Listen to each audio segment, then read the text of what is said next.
விக்கிரவாண்டி தொகுதியில் திமுக அதிமுக சட்டமன்ற உறுப்பினர்கள் பொதுமக்களுக்கு எந்த திட்டத்தையும் கொண்டு வரவில்லை என பாமக வேட்பாளர் சி அன்புமணி குற்றம் சாட்டியுள்ளார். அவருடன் நமது செய்தியாளர் ராஜேஷ் நடத்திய நேர்காணலை தற்போது காணலாம். விக்கிரவாண்டி இடைத்தேர்தலுக்கான பிரச்சாரம் நாளையுடன் முடிவடைய இருக்கக்கூடிய இந்த நிலையில் பாட்டாளி மக்கள் கட்சி சார்பாக போட்டியிடக்கூடிய அன்புமணி நம்மிடையே இருக்கிறார். அவரிடத்தில் கேட்கலாம். சார், நாளையோட தேர்தல் பிரச்சாரம் நிறைவடைய இருக்கிறது. நீங்க பல்வேறு இடங்களில் போய் பிரச்சாரம் மேற்கொண்டிருக்கீங்க. மக்களுடைய மனநிலை எப்படி இருக்கு?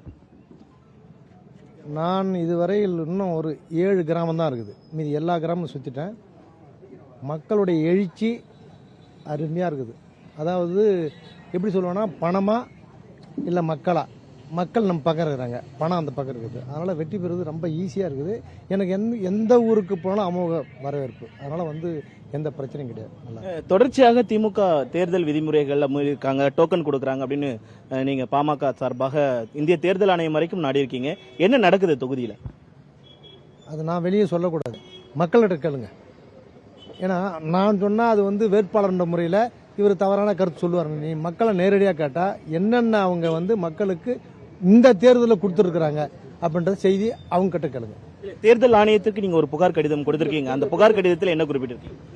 புகார் கடிதத்தில் இந்த மாதிரி நேரடியாக மக்களை அவங்க ஒரு ஈரோட்டில் எப்படி ஒரு ஆட்டு மந்தையை மடக்கி அவங்க வச்சுருக்காங்களோ அது மாதிரி வச்சுருக்கிறாங்கன்னு சொல்கிறாங்க. எனக்கு அது நேரடியாக எங்களுடைய அமைப்பாளர் தான் அது பண்ணார். நமக்கு நேரடியாக சொல்கிறதுல. ரெண்டாவது ஏன் ஏத்தாவிலே பணம் கொடுக்குறாங்க. ஒரு வேட்பாளர் அந்த ஏரியாவில் நான் போகிறேன், ஏன் ஏத்தாவிலே உட்காந்துன்னு 500 ரூபா 1000 ரூபா அப்படின்னு கொடுக்குறாங்க. அது கண்ணுக்கு தெரியுது.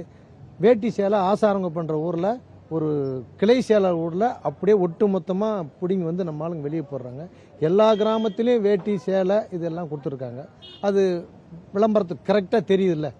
அது நாம் தமிழர் கட்சி, நாம் தமிழருக்கும் திமுக நாம் தமிழர் இடையே இந்த மோதல் போக்கு அப்படின்றது நீடிச்சுட்டே இருக்கு. அங்கங்க கள்ளத்து தாக்குதல்லாம் நடத்திக்கிறாங்க. இதை எப்படி பாக்குறீங்க? என்னுடைய கவனத்திற்கு வரலைங்க. என்னுடைய கவனத்திற்கு எங்கெங்க பிரச்சனை நடக்குன்னு தெரியல. அப்படி எங்கே நடந்தாலும் அது தவறு தான். அதில் எந்த கட்சியாக இருந்தாலும் சரி, சண்டை சச்சரவு இருக்கக்கூடாது. உன்னுடைய கட்சிக்கு ஓட்டுக்காரு, என்னுடைய கட்சிக்கு ஓட்டுக்காரன். நீ என்னை பற்றி எவ்வளோ குற்றச்சாட்டு சொன்னாலும் நான் உன்னை பற்றி சொல்ல போகிறேன். இது அவங்க மனநிலைமையை பொறுத்து. அதனால் எந்த கட்சியாக இருந்தாலும் அது தாக்குதல் நடத்தினா அது தவறு. அதில் எந்த மாட்டுக்கிறது. இப்போ அம்மா கூட புடவை உருவினாங்க, திமுக அசம்பிளிலே புடவை உருவினாங்க. அப்பேற்பட்ட கட்சி போய் திமுக ஓட்டு போடணும் எப்படி போடும்? முடியாது. ஒன்றும் இல்லை, போன அண்ணா திமுக சட்டமன்ற இதில் ஸ்டாலின் என்ன பண்ணாரு?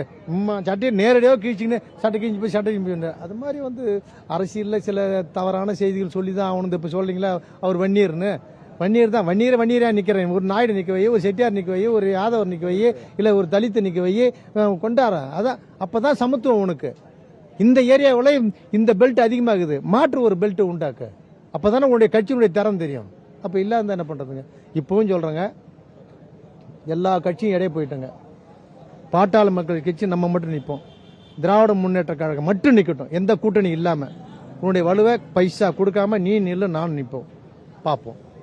2019 இடைத்தேர்தலில் பாமக அதிமுகவிற்கு ஒரு வெற்றியை பறித்து கொடுப்பதற்காக ஒரு உதவியாக இருந்தது. அதே போல இந்த இடைத்தேர்தலில் நிச்சயமாக அதிமுக தொண்டர்கள் தங்களுக்கு தான் வாக்களிப்பார்கள் என அன்புமணி நம்பிக்கை தெரிவித்திருக்கிறார்.